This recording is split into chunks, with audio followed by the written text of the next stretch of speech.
Não aparece, não? Boa tarde, pessoal. A gente está começando nesta semana a live na quarta-feira, como a gente anunciou, com uma convidada muito especial, a Aline Campanha. Bem-vinda, Aline. Eu que agradeço, muito obrigada, viu? E parabenizo o tema que vocês escolheram. Pois é, a gente vai falar de um tema que é o xodó da Aline, que é a afasia. A gente espera que vocês gostem da escolha do tema. Já foram, né, já tiveram algumas sugestões, Aline, pra gente falar sobre esse tema. Então também por isso que a gente está retomando aí as lives nesse início do ano, respondendo a algumas demandas que os profissionais pediram pra gente no ano passado e que não deu tempo. Mas, né, são 54 semanas no ano, a gente tem uma live por semana, dá pra fazer muita coisa, vocês podem mandar os temas aí, as sugestões de tema pra gente. Antes da gente começar, a gente fez uma lista aqui de perguntas pra Aline, vocês podem mandar as perguntas também aqui no chat.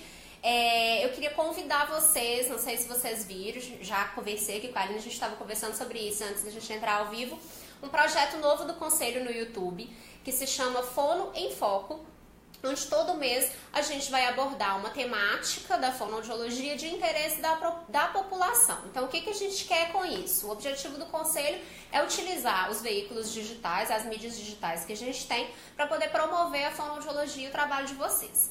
Então, quero convidar todo mundo para assistir esse primeiro vídeo, que ficou muito legal. Foi feito pela Érica Queiroga, que já fez uma live aqui com a gente no ano passado, onde a gente está falando sobre gagueira. Então, lá a Érica discorre sobre perguntas comuns em consultório, o que é gagueira, tem cura, como que é o tratamento, por que eu gaguejo, vou gaguejar a vida inteira, várias perguntas que são comuns de consultório, ela responde nesse vídeo, tá disponível lá no YouTube, o canal do Conselho no YouTube é Crefono 6, é só vocês entrarem em youtube.com/Crefono 6, e se vocês descerem a página aqui no Facebook, vocês vão ver que a gente publicou esse vídeo também na semana, no início da semana, na segunda-feira.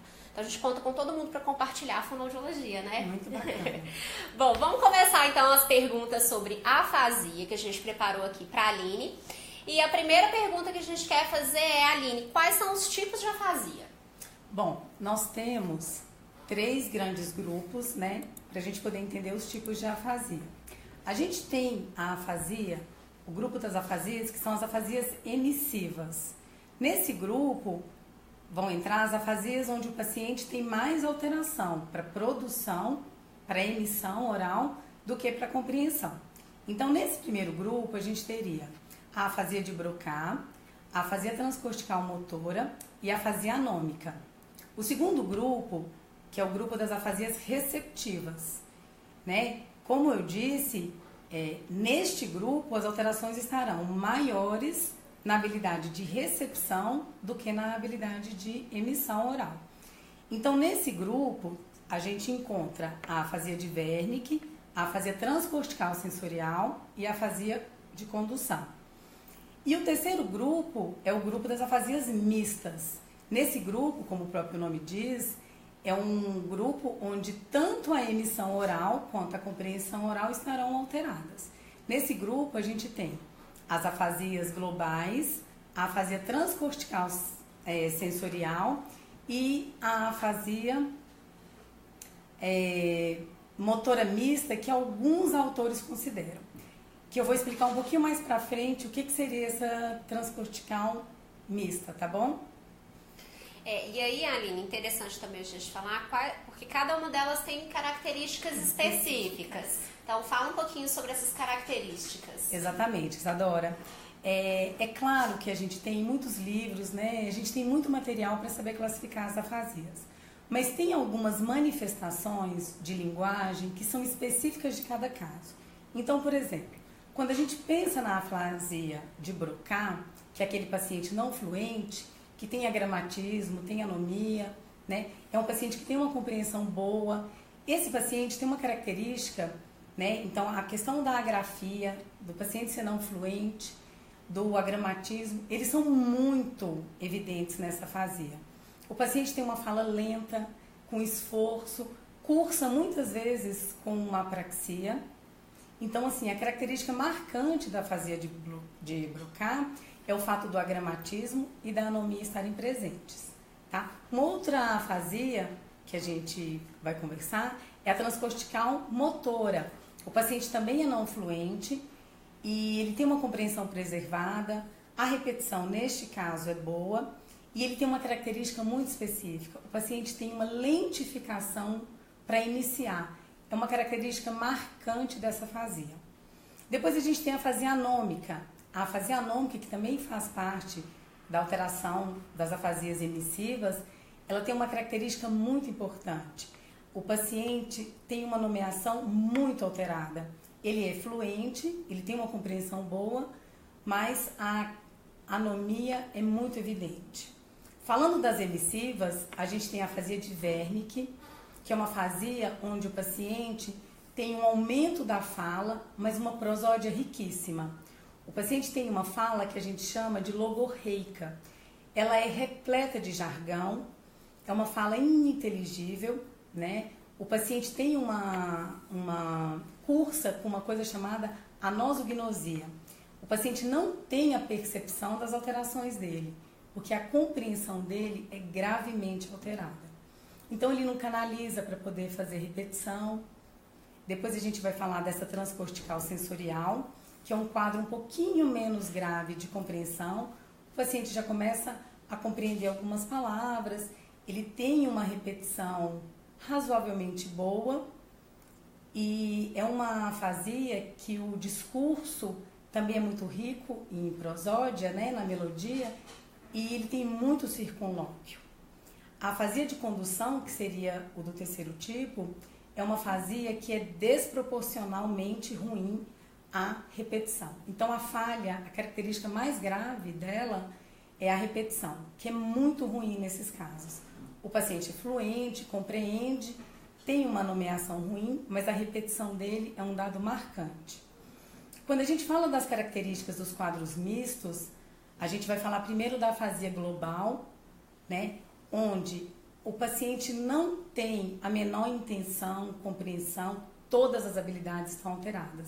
Então é aquele paciente que nem interage, ele não tem contato visual, ele pouco interage com o terapeuta. Então, geralmente, a fase aguda do paciente, essa afasia global. Na transcortical sensorial, que era o que eu ia explicar anteriormente, ela é uma característica, o paciente ele é grave do ponto de vista de linguagem, muito grave. E ele tem uma repetição, às vezes, preservada, mas ele repete muitas vezes sem entender o que está repetindo, né? Os quadros transcorticais, a repetição costuma ser boa. E na afasia motora mista, é uma afasia que poucos autores consideram, é como se fosse o paciente que era um afásico global, ele melhorou, mas ele não conseguiu chegar numa afasia de Broca. Então ele para antes, porque ele tem uma alteração ainda de compreensão não tão boa quanto a esperada para o quadro da afasia de Broca. Então, assim, poucos autores usam, eu gosto dessa classificação, e é outro tipo, né? Então, basicamente, as características principais são essas de cada afasia. Gente, vamos aproveitar a Aline aí para mandar perguntas para ela. Ela tá aqui para responder também as perguntas que vocês tiverem, quiserem mandar aqui nos comentários, tá? E ela responde aqui ao vivo. Aline, eu ia te fazer essa pergunta um pouco mais para frente, mas você tocou no assunto logo no início dessa sua resposta. Eu queria que você falasse a diferença entre afasia, apraxia e disartria. Porque como você chegou a comentar essa questão da confusão, eu queria que você explicasse a diferença. Tá. Oi, Isadora, quando a gente pensa nesses três grupos, eles são grupos muito comuns em pacientes com comprometimentos neurológicos adquiridos, né, os AVCs, os tumores, sistema nervoso central. E uma coisa que é muito interessante a gente pensar, que às vezes causa muita confusão, a gente precisa pensar na afasia como um distúrbio da linguagem. Então é o uso, o conteúdo, a questão pragmática, a sintaxe, a semântica, isso está alterado no paciente afásico, né? Hoje a gente sabe até que a memória de trabalho, outras questões cognitivas também podem estar alteradas nesses quadros. Mas quando a gente fala de disartria e de apraxia, a gente está falando de alterações motoras da fala. Então é diferente. Isso é muito importante porque a reabilitação faz toda a diferença. O que eu vou fazer para reabilitar o meu paciente afásico é completamente do que eu vou fazer para o meu paciente apráxico ou disartro. Então, o diagnóstico preciso, ele é fundamental. Então, por exemplo, nas afasias, que são as alterações da linguagem, Geralmente, né, ela acontece por comprometimento do sistema nervoso central. A gente sabe que tem estruturas subcorticais também que participam da linguagem. Nas apraxias e nas disartrias, que são alterações da fala, geralmente tem comprometimento de estruturas subcorticais. Enquanto a apraxia, a falha, sistema nervoso central, é na programação motora da fala, na sequencialização fonoarticulatória, a disartria não. Ela está alterada, pode ser com relação às bases motoras que o paciente tem. Ele pode ter a fonação alterada, a ressonância alterada, ele pode ter a respiração, a prosódia. Essas bases motoras precisam ser bem analisadas. E a disartria, ela pode ser tanto por comprometimento do sistema nervoso central, como do sistema nervoso periférico. Então, enquanto a apraxia é a programação, a disartria é a execução motora. Isso faz muita diferença. É claro que muitos quadros estão associados. Muitos afásicos são apráxicos e disártricos. Mas a gente tem que ter muito claro esse diagnóstico, porque para a intervenção faz toda a diferença. E o fono participa do diagnóstico da afasia? O fonoaudiólogo é o profissional responsável por avaliar, caracterizar e diagnosticar essas alterações. Nós temos testes, né? Nós estamos aptos a avaliar e identificar essas alterações. Só por meio desse diagnóstico preciso, feito pelo fonoaudiólogo, que a gente vai conseguir fazer toda a intervenção no paciente.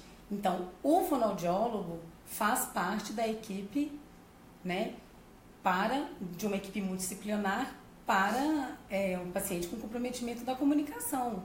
Mas nós somos os responsáveis pela precisão do diagnóstico. Aline, vamos falar um pouquinho, você falou de equipe multidisciplinar, vamos falar um pouquinho dentro do hospital, do âmbito hospitalar. Enquanto aí o paciente chegou, teve um AVC ou algum trauma que levou a uma possível afasia, por exemplo. Em quanto tempo após essa lesão é importante que ele tenha essa avaliação do fonoaudiólogo para avaliar a questão da linguagem e não só da deglutição, por exemplo, que é muito comum? Exatamente. Isadora, você colocou um ponto que eu acho de extrema importância.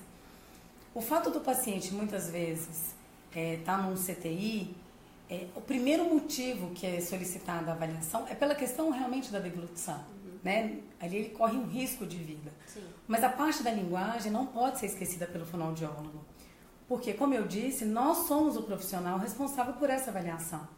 Então, mesmo que o motivo tenha sido uma interconsulta para ver a questão da disfagia, a questão da afasia, da comunicação, não pode ser deixada de lado.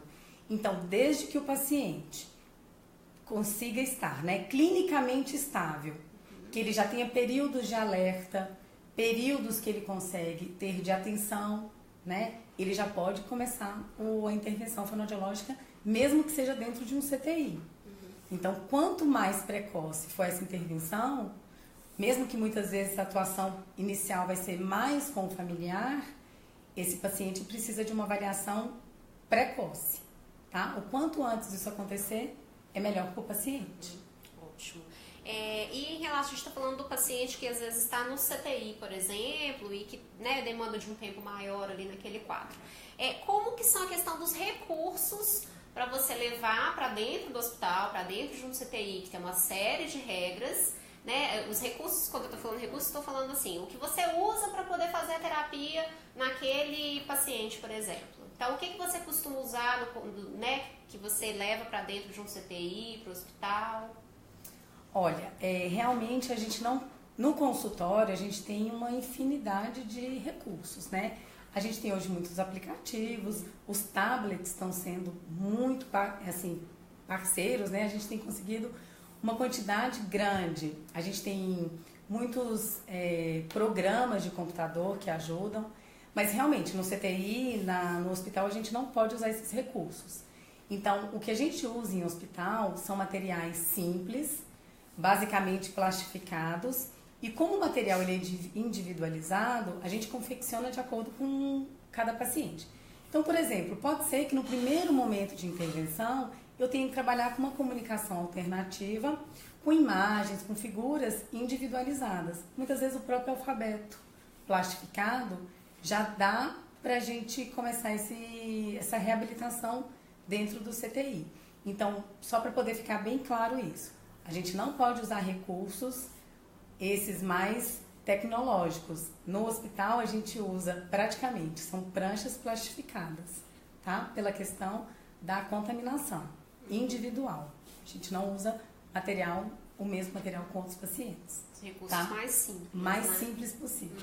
Tá. Muitas vezes um papel e uma caneta são resolve, suficientes. né? Exatamente. Tem que usar também da criatividade aí pra quem trabalha nessa área, né? Muito mesmo. A gente fez, né, no finalzinho do ano passado, um evento aqui, né? A Aline participou, que era um evento sobre comunicação alternativa.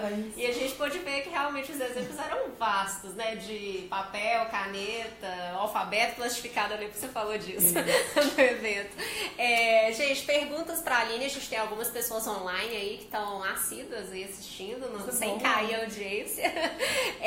Perguntas pra Aline, ela tá aqui pra responder. Quem estiver assistindo essa live após a transmissão, pode deixar a pergunta aí e a gente vai deixar o e-mail da Aline também pra quem quiser entrar em contato com ela no finalzinho, tá? Ou depois, num período futuro. Aline, em quanto tempo, em média, a gente sabe que isso vai variar muito, mas em quanto tempo, em média, esse paciente que está fazendo a terapia, né, a gente pode observar melhora nele? Ele começa a responder positivamente a essa terapia fonoaudiológica. Oi, Isadora, é o que você disse, é muito individual isso, né? E cada corpo, né, cada organismo responde de um jeito. Mas uma dica que eu vou dar, que eu acho assim super importante, quando a gente começa a fazer a intervenção fonoaudiológica, além de uma avaliação bem precisa, a gente precisa fazer reavaliações periódicas. Por que eu falo isso? Porque assim, a evolução do paciente tem relação com questões, por exemplo, o tipo da lesão, o local dessa lesão, a profundidade que ela teve, a extensão, quais estruturas cerebrais foi comprometida. Então, para a gente poder falar que a intervenção está surtindo efeito, a gente precisa levar em consideração tudo isso. Fora duas questões que são fundamentais. Primeiro, a questão da escolaridade. O paciente que tem mais recursos cognitivos, mais reserva cognitiva, ele vai ter mais habilidade para a gente tentar reestruturar, diferente dos pacientes com pouca. Então, a escolaridade e o nível intelectual do paciente também vão fazer diferença na intervenção da fono, né, no resultado da fonoterapia. Então, uma dica que eu quero dar é o seguinte: a cada 3 meses, a cada 15 sessões em média, faça uma reavaliação. Se você, né, tiver isso em dados qualitativos e quantitativos, a gente já consegue, com 2, 3 meses, já ver melhoras, que a gente consegue até comprovar por vídeos, né, por repetição de testes. Então,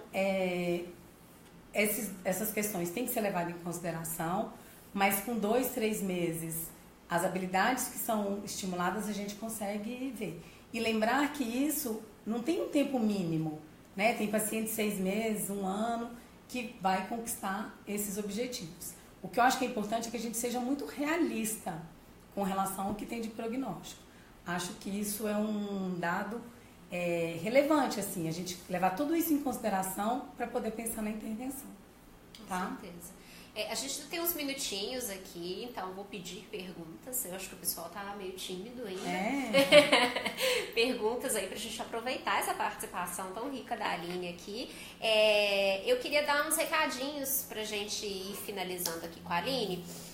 Que na segunda-feira segunda-feira próxima, o Conselho vai realizar uma delegacia itinerante em Vitória. Então, a gente vai divulgar o lugar ainda hoje, tá? A gente vai divulgar aqui no Facebook, vai mandar para vocês por e-mail também. Então, quem tiver alguma questão de documentação para poder resolver, revalidação, ou tiver uma denúncia para levar, a gente vai estar disponível durante todo o dia, na segunda-feira, para receber essas questões administrativas de vocês, tá? Ou outras dúvidas que vocês queiram em relação a serviços prestados pelo Conselho. Então, a gente vai divulgar esse endereço direitinho onde que vai acontecer essa delegacia. A gente vai ficar durante todo o dia disponível também para vocês. E no dia 25, que é amanhã, né? A gente já divulgou aqui na fanpage, a gente vai fazer um meeting em Linhares, que é uma cidade também do Espírito Santo. Então a gente vai lá para poder receber algumas demandas e responder algumas demandas dos fonoaudiólogos locais e também escutar o que vocês esperam, mesmo que a gestão faça durante esse ano de 2018. Então a gente está começando aí a trabalhar com gestão participativa e a gente espera que vocês levem realmente as demandas de vocês. Aline, era isso que eu tinha para te perguntar. Foi muito rico, eu tenho certeza que todo mundo gostou. E tendo dúvidas, manda. Queria que você deixasse seu e-mail para o pessoal. Isadora, eu quero muito agradecer, né? Eu acho que essa questão da linguagem, ela é muito importante e, como eu disse, né? Às vezes a linguagem passa um pouco despercebida, embora seja algo tão importante, né? E eu estou à disposição. Claro, né? Caso tenha ficado alguma dúvida, às vezes a gente acaba usando um termo muito técnico e o tempo é curto, mas eu me coloco à disposição de vocês, do conselho, dos colegas fonoaudiólogos. O meu e-mail é aline.campanha@gmail.com. Tá? Vou agradecer muito. Foi um prazer mesmo. A gente já tinha tido a experiência com a Aline aqui nesse evento que eu citei, mas foi um evento menorzinho, né? Com um número restrito de pessoas. E aí a gente espera que essa live atinja aí o que a gente costuma atingir das 2.000 visualizações. Olha que coisa boa. Com certeza que vai atingir. Mais uma vez, Aline, a gente só tem a agradecer, foi muito rico. Na semana que vem a gente volta no dia habitual, que é quinta-feira, até porque este programa chama Toda Quinta é Dia de Live, exceto nesta semana que foi nesta quarta é dia de live. Mas na semana que vem a gente volta ao meio-dia. E o tema que a gente vai tratar da semana que vem vai ser saúde mental, que também foi uma live que ficou. A gente chegou a convidar a Érica Couto, que é a fonoaudióloga que vai estar aqui conosco. E ela teve um probleminha de agenda no ano passado e a gente acabou não conseguindo fazer a live. Então, na semana que vem, a Érica vai estar aqui na quinta-feira, ao meio-dia, pra gente poder responder as dúvidas de vocês em relação à atuação na saúde mental. Então, já manda aí pra gente antecipadamente, pode deixar em qualquer comentário aqui da página que a gente vê, tá? Obrigada, boa tarde.